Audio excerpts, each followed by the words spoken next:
751তম আনন্দটি পেয়েছি সেদিন, যখন বিকালবেলা মেঘ এসে ঝুঁকে পড়েছিল গোলাপ বাগানে এবং তোমার পায়ে ফুটে গেল লক্ষ্মী ছাড়া কাঁটা।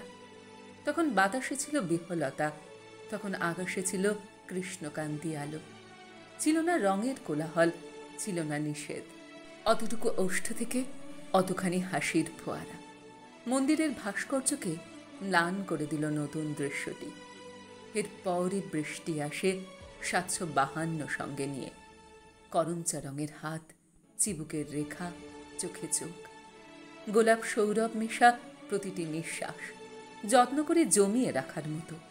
সম্প্রতি হোল্টানো পদতলে এত মায়া। বায়ুধায় 949 দিকে নগ্ন প্রকৃতির এত কাছাকাছি আর কখনো আসেনি মনে হয়। জীবন্ত কাঁটার কাছে হেরে যায় গোপন ঈশ্বর।